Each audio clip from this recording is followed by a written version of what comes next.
విషయంలో కానీ, అదే జనసేన వాళ్ళు అయితే ద్వారంపూడి చంద్రశేఖర్ రెడ్డి గారి విషయంలో కానీ వీళ్ళకి కొన్ని టార్గెట్స్ ఉన్నాయి. ఆ టార్గెట్స్ విషయంలో వీళ్ళు ఎవరిని వదలరు, ఖచ్చితంగా అక్రమ కేసులు పెడతారు, రెడ్ బుక్ రాజ్యాంగాన్ని అమలు చేస్తారు అనేది మా వైఎస్ఆర్ కాంగ్రెస్ పార్టీ నాయకులందరికీ సో వల్లభనేని వంశీ గారి మీద అక్రమంగా కేసు పెట్టి అరెస్ట్ చేశారు, అదేనా మీరు చెప్పేది? ఇప్పుడు కూడా నేను చెప్తా వినండి క్లియర్ గా. ఇప్పుడు వల్లభనేని వంశీ గారిది అక్రమ అరెస్ట్ కాకపోతే నిజంగా అతను జడ్జి గారు ఎదురుగుండా వెళ్ళి అతను అఫిడవిట్ ఫైల్ చేశాడు. ఈ రోజున అది అఫిడవిట్ తప్పని చెప్పి రేపొద్దున వీళ్ళు పోలీసులు నిరూపించి చెప్పించవచ్చు.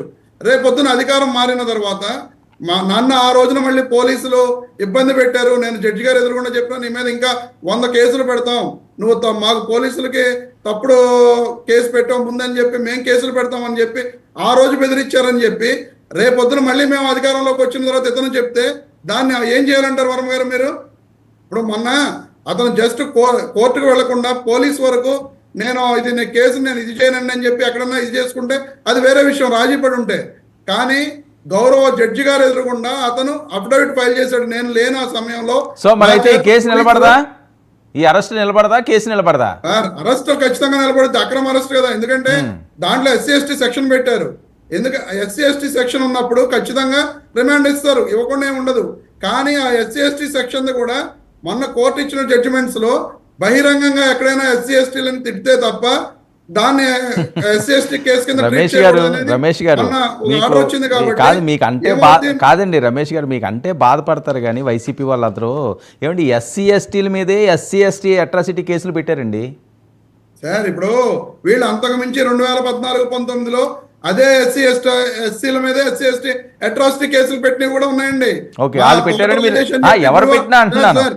వర్మ గారు తోట రాజేష్ అని చెప్పి గుడివాడ సోషల్ మీడియా కార్యకర్త, అతను SC కుర్రాడు.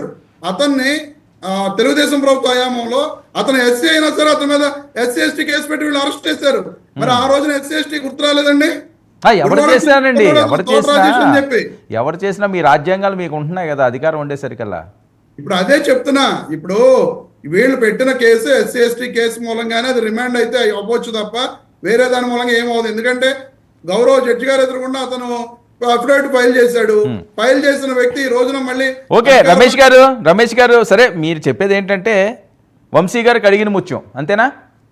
వంశీ గారు కడిగిన ముత్యం అంటే ఆయన మాట్లాడిన మాటలకి నేను పొరపాటు మాట్లాడాను, ఇది సారీ చెప్తున్నానని చెప్పి ఆ రోజే ఆయన సారీ చెప్పడం జరిగింది. సారీ చెప్పిన తర్వాత కూడా వీళ్ళు ఏంటంటే ఖచ్చితంగా వంశీ గారిని అరెస్ట్ చూపించాలి అని ఆ రోజు నుంచి వీళ్ళు కక్షపూరితంగా ఉన్నారు కాబట్టి అక్రమ కేసు బనాయించారు. మీ అనుమానాలు నెక్స్ట్ ఎవరు సార్? వర్మ గారు నిజంగా వీళ్ళు వంశీ గారి మీద కేసులు పాత వేరే కేసులు ఎట్లన్నా అరెస్ట్ చేసే సత్తా ఉండుంటే ఎప్పుడో అరెస్ట్ చేద్దరు వీళ్ళు. వాటిలో కూడా ఆయన అరెస్ట్ చేయలేమని చెప్పి వీళ్ళకి తెలుసు కాబట్టి ఈ రోజున కొత్తగా ఈ కేసు క్రియేట్ చేసి అరెస్ట్ చూపిస్తున్నారు వీళ్ళు. ఇంకా సత్తాలు ఎందుకండి, అనవసరంగా అధికారంలో ఉన్న వాళ్ళని సత్తాలు ఉన్నాయా అని రెచ్చగొడితే లేనిపోనివి ఇష్యూస్ వస్తాయి. తప్పేముంది సార్, మేము దేనికైనా సిద్ధమైన ఉన్నాడు మా వాళ్ళు. అంతేనా? అరెస్టులు అక్రమ అరెస్టులకైనా సిద్ధమే, మేమేం భయపడి వెనక్కి వెళ్ళిపోయే ప్రసక్తే ఉండదు. ఎందుకంటే ఈ రోజున అలా భయపడి వెళ్ళిపోతే రాజకీయాల్లోనే తిరగలేము. ఖచ్చితంగా ఎటువంటి అక్రమ అరెస్టులు జరిగినా రాజకీయాల్లో ఉండాలి, ముందుకు వెళ్ళాలి అనుకునే వాళ్ళు ఎవరైనా సరే ఖచ్చితంగా అన్నిటికీ నిలబడాలి, ముందుకెళ్ళాలి. రాజకీయాలు తప్పు. అరుణ గారు సార్ నమస్తే సార్.